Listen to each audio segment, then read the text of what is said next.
Hello, I'm an old guy and I do maths, and today we are looking at how you find the inverse of a function. And we're just going to start with a simple example. We're going to go straight into it because there are certain practicalities involved in using a straightforward example rather than just trying to explain this in an abstract form. Okay, so what we're going to try and do is find the inverse of this function, y equals 3x plus 5. It's a linear function. Now, there are two steps and one observation, all of which hold true for any type of function or relation that you have either graphed or that you're just trying to find the inverse for. And these are as follows. To find the inverse of a function, we swap x for y.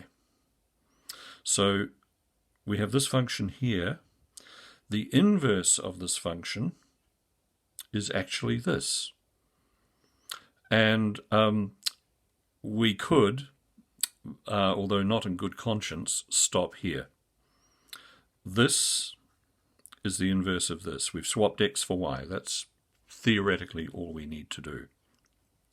However, life is not that simple. And at school and university and probably in practical applications in the workplace, you are then required to make y the subject again, which means that we have y out the front once again. And I'll get into doing that further on in this this video. So it's the classic see below. Now the third thing is that, and again this is true for all graphs of functions and relations, but here we're just using the simple linear graph of y equals 3x plus 5, which is this one here. The inverse of this is this, whatever this is. We've yet to find out what that is. And why am I so sure of that?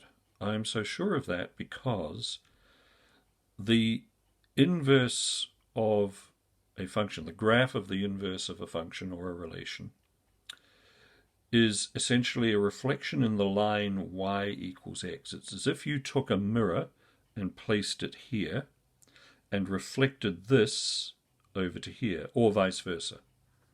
So you will see that where, for instance, this crosses this dotted line, that these two graphs will intersect. So they do have a point of intersection.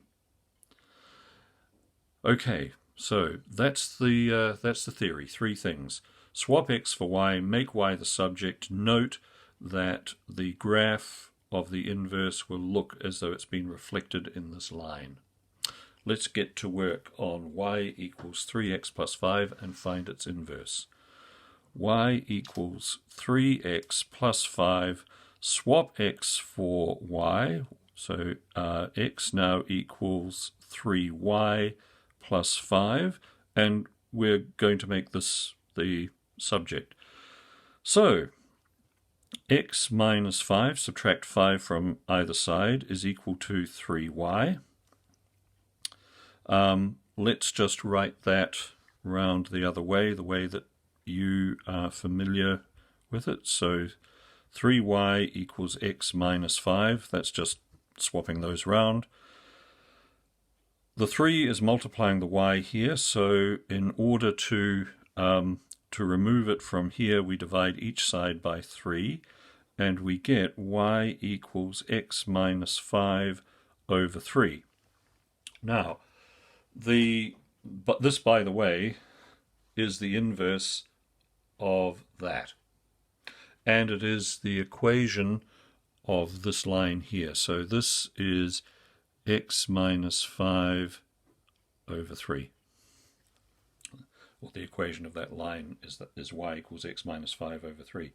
Now, the astute amongst you will have noticed that we started off with the 3 multiplying the x. It's now dividing. Opposite. we were adding 5. It's now subtracting. Interesting. Interesting. Anyway, that is very quickly how you find the inverse of an equation. Thanks for watching. See you next time. Bye.